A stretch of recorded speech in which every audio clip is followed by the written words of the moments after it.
Hey guys, welcome back to the channel. I'm Jeff. This is Will to Live Off-Road, and today we are going to be installing a TRD style roof rack on my TRD Pro. My 2018 had the standard roof rack shown here. Look just like this.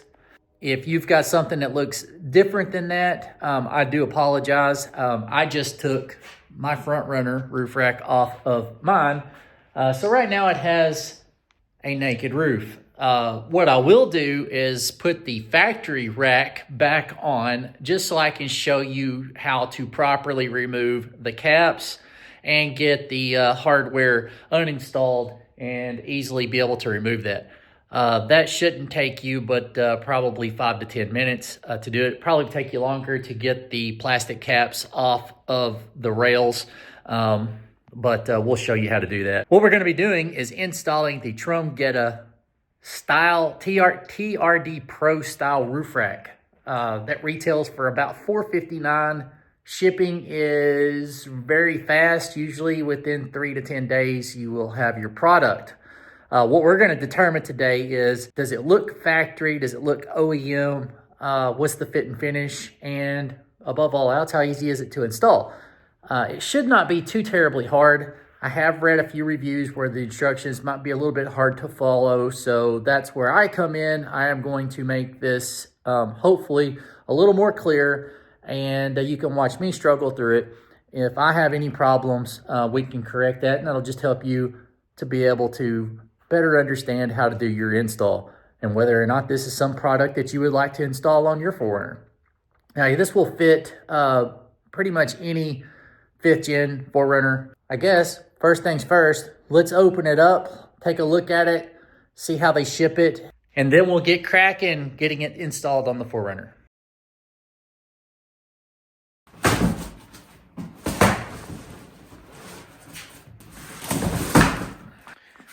Now, you can kind of picture what that's going to look like. Roof rack looks a lot like the FJ Cruiser roof rack. I just tore my instructions too. Oh well. Anyway. All right. Got a pretty good hardware package there.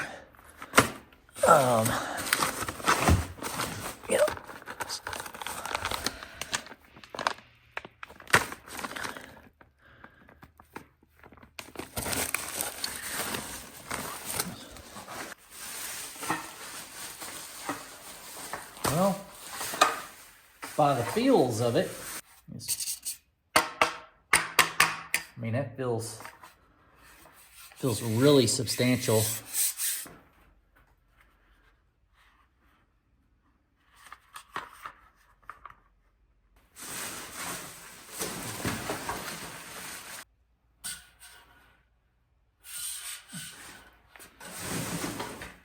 All right, guys, just an initial, looking at the instructions and the materials provided, the plastics, the paint, and the hardware, everything's quality. I mean, it looks really, really good. So I can't find any fault with that.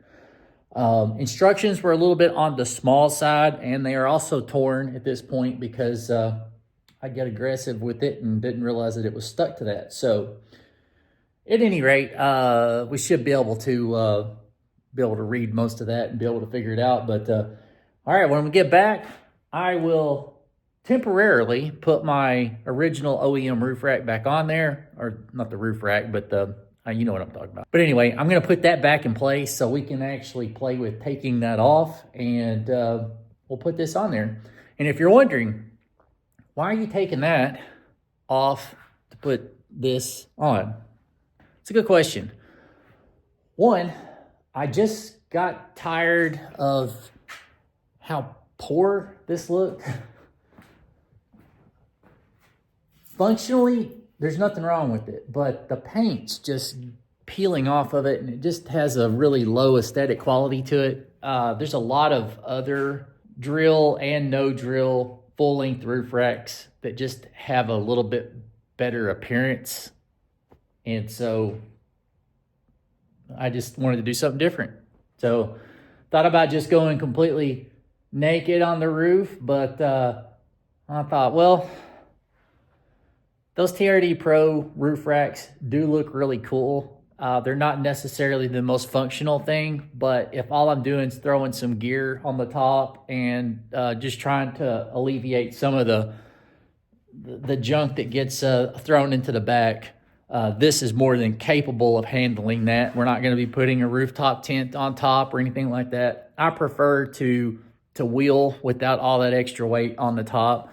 If I can find a really lightweight clamshell rooftop tent, I would install that in a heartbeat. Right now, I just, I'm trying to be a little conscious of my spending and the stuff, so I'm not there yet. But I would love to be able to put one up there and do that. But we'll have to come up with a different solution. So, all right, we'll get that OEM rack back on the top, and we can act like we're removing it just so I can show you what to look for and what size tools you're going to need and everything else.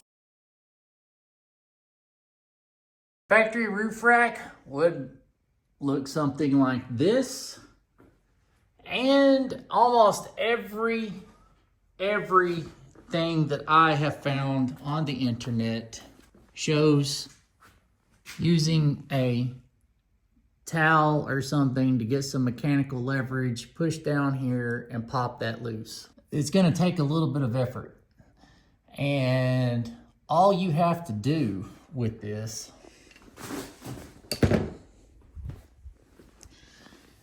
is get that little clip to clear that and that. So with that in mind, here's what I would recommend. I would come in from this angle here and then just try to get enough in there to lift out the corner to push it this way. And you may end up having to sort of give it a little bit of encouragement. But there's a couple of different ways you could kind of tactically go about that.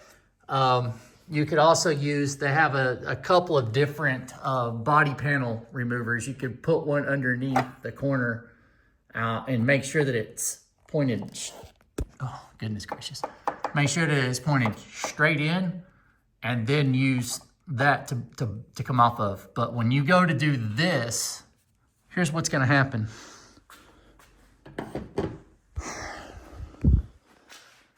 You can't really see along this side.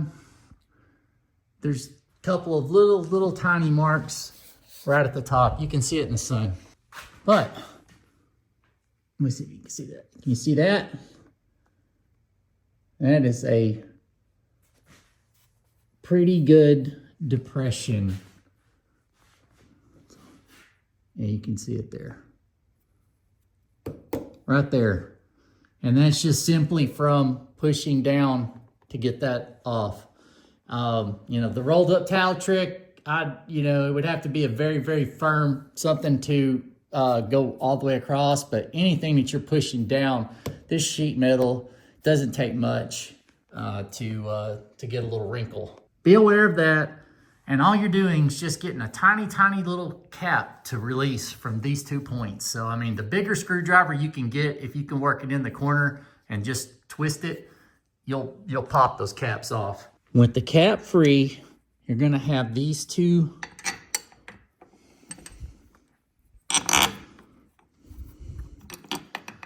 you'll have to get these off. Held in with some Loctite. So to get it to break loose, may require just a little bit of effort, but mine were fairly easy. But I took this off 3 months after it was made, so it hadn't been on here very long. Your experience with that may differ. That is a 13 millimeter head, and you're gonna remove those. You'll then walk all the way around and proceed to remove the other bolts And with those removed, you're now ready to remove your factory rack. But the first things first, we're gonna join this T section together. We're gonna need a regular screwdriver, and we're going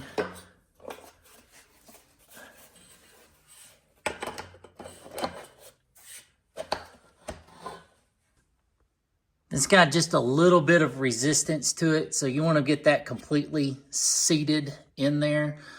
I don't necessarily want to break these, so what I'm going to do is I'm going to find a rubber mallet and just work those down real quick.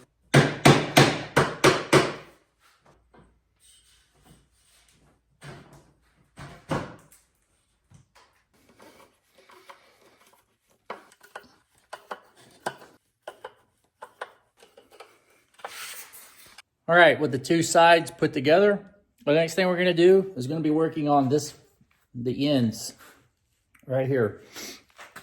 And we're going to be installing, this is basically a nut. And we're going to have to hammer these into place. All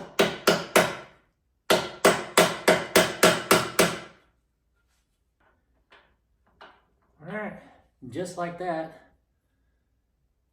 It's in there. All right. Give you a closer look at that.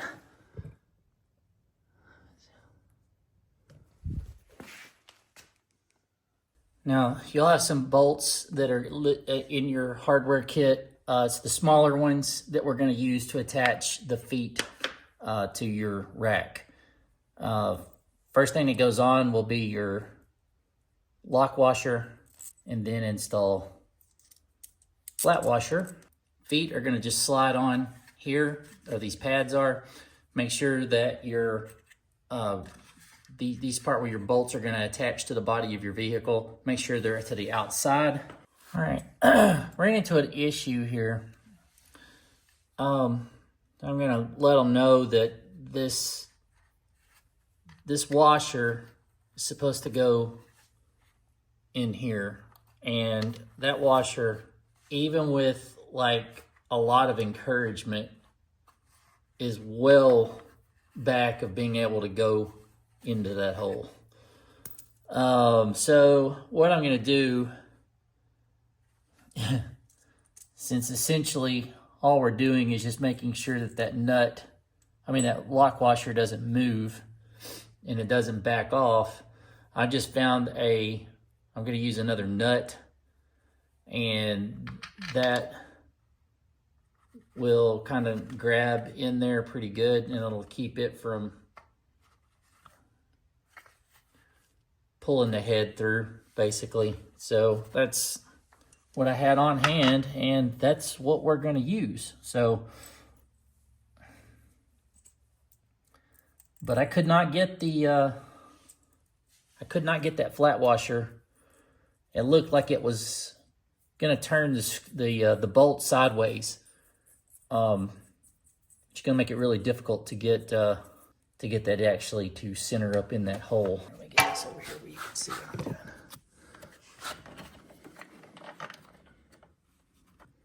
Here we go. Allen head.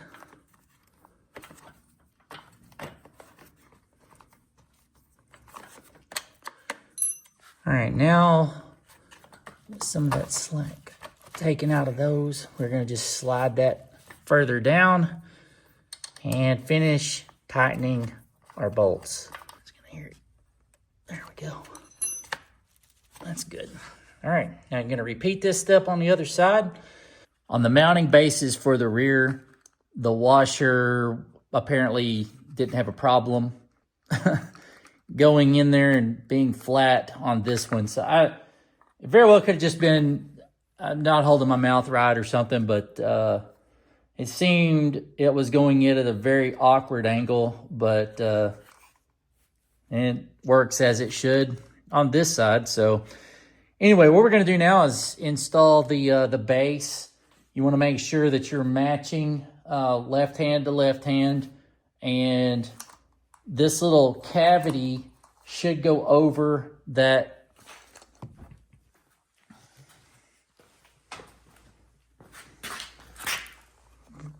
button head screw.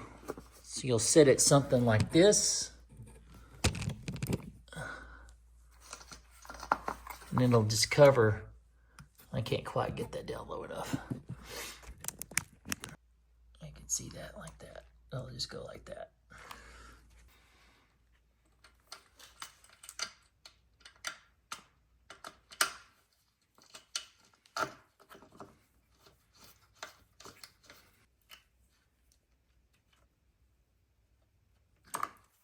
All right, with all 4 pads attached, I guess at this point, let's get this thing up there, and we'll complete this portion of it.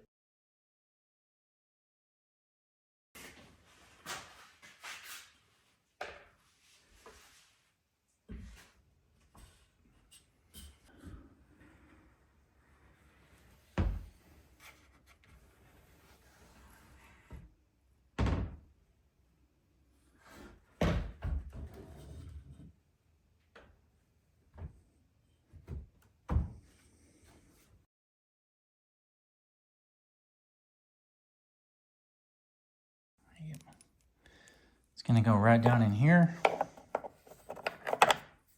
and go like that. And then they're provided stud, or you can use the originals. All right, I have started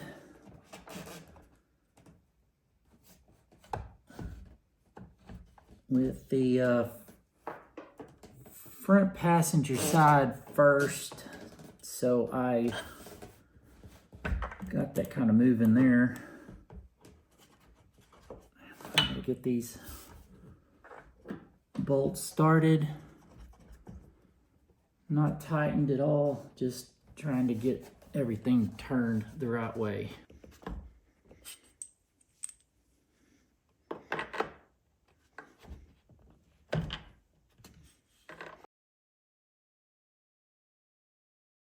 I did make one slight change. I decided to take out the factory OEM bolts that were holding the original rack on. I went with their hardware.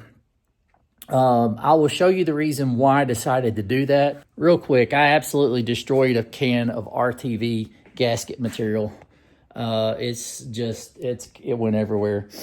And what I'm gonna do though is just show you how to doctor one of these bolts up. This is just precautionary. The likelihood that it would leak is probably pretty nil, but a little insurance goes a long ways. So what I'm doing here is just I'm getting a good glob of it at the end, like that. And we're gonna come around here and put it in. Now, the reason I decided to go with their hardware, one, it's stainless, so I didn't figure it would rust. And the other thing is, I felt like the material, these screws with just a regular washer would put more force on the actual mounting pad, less on the threads underneath. And that's exactly what happened, because as soon as I started to tighten it down, I'm engaging the gasket to the body of the vehicle. I could not do that with the factory hardware. I can feel this moving. I do not feel any difference really in how much pressure I'm putting on the actual threads. So that's why I decided to do that. Let me finish this last one. We'll go over what you're gonna do to put your crossbars on. We'll put a couple of those on, and then we'll show you the finished product. And hopefully, the weather permitting, in the morning I can get it out in the sun and you can see it. You know, this just made all the difference in the world. It really did. One thing to be aware of, you'll see this gasket. When you really start making some good contact, it will start to kind of like, you can hear it squish. Just make sure that the gasket overlaps your plastic piece of your base here. And if you manage to get it on the wrong side or whatnot, just back your bolts off a little bit. Move your base around by hand, and it should end up doing popping it out on the other side of the base. But if use a screwdriver or an upholstery tool or something like that. And I'm going pretty much to the point where I'm thinking, okay, I'm having to use a little bit of effort, and then I'm taking it about just a touch beyond that. That's much better. I had a lot of flex. I mean, it was kind of like I could feel it sort of move, and also just by visually looking at it, that gasket wasn't completely squished down, just real good. So use their hardware, and use some RTV or thread sealant, something like that, just to make sure that you don't get any water in there. But we're moving on to the next step.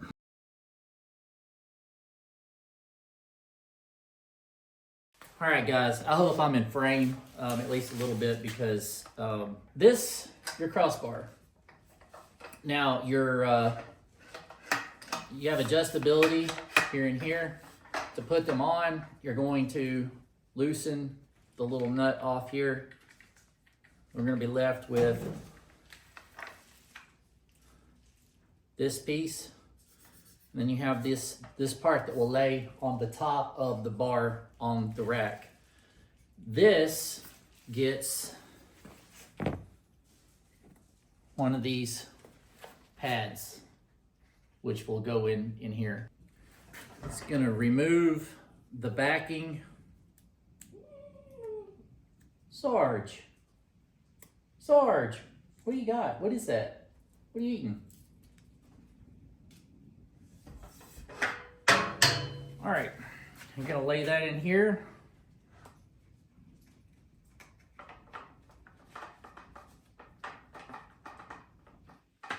All right, and that's it. Repeat the process over here on this side. We'll stick this thing back together and put one of them on there, and I could have the rest of it on there real quick. Your instructions are limited, so if you find where these little fiber washers possibly go, or even like I said, the little spongy pieces, let me know, because I couldn't determine at all where those went. So I am curious. Would kind of like to know. I don't know if you guys have officially met our new mascot for the channel. All right, this little ball of joy right here is Sarge. And Sarge is a little over 2 months old. Sarge is an Australian mini, and he is a chewing machine, let me tell you. But he is going to be our go dog. I think might have, if you were watching All Terrain Nation's podcast a couple of weeks ago, we had Sarge on there, but yeah, he's just a big old cuddle bug.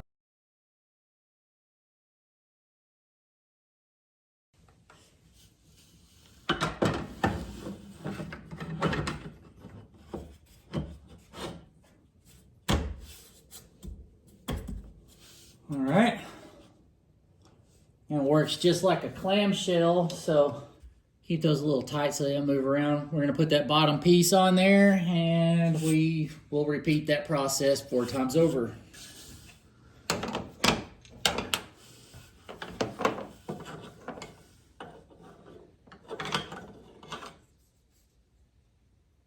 Oh, that'll make all the difference in the world. They are actually notched by side, so if one doesn't work, you're gonna have to flip it over, and you'll have to go around like that. Now, one thing I could honestly say I wish was a little bit better. I do not like tiny knobs. I have huge hands. I don't know what to do with a tiny knob. I didn't mean for that to be a joke, but that was kind of funny. All right, on to this. All right, so I know I said to only put that rubber backing on the part that lays over the top. They will not get tight. So go ahead and put them on this one. I started thinking, like, why do they include so many of those if you weren't going to use, but, you know, eight of them, and they included just, I mean, there's a stack of those things. So, yeah, it tightens up now. It doesn't move. These, you see how it's got some movement to it. So it's not going to hurt anything. And it should still get just as tight or tighter than they did before. It's just got too much gap. So, yep, go ahead and put that rubber backing on both sides. Well, this is it. And I suppose this other one could go up here if you wanted them all on the bottom. You could put it all the way up to the front. I'm just gonna put it here. We're not worried about carrying any kind of load with it right now. So there we are. We're done.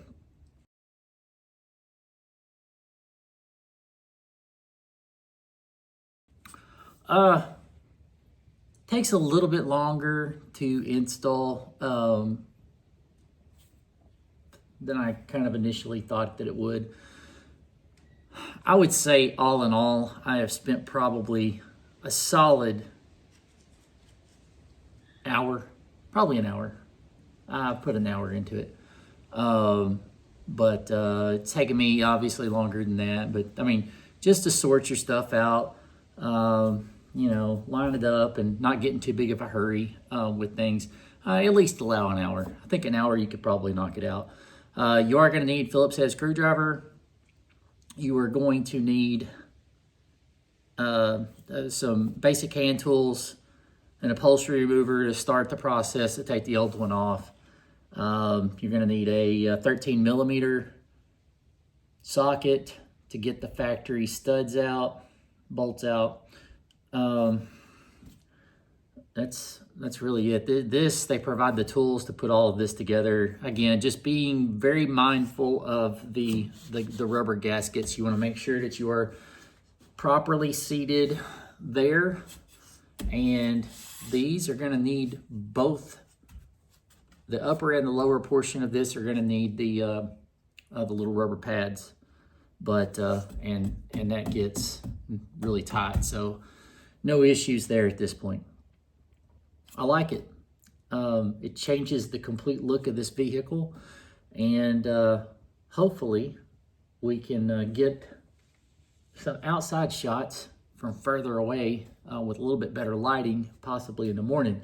I can finish this video up because I have gotten horribly behind and I've got a lot of installs to get caught up on. We're going to be putting some aux beams on this 4Runner. I'll probably just start right into that in the next couple of days. So,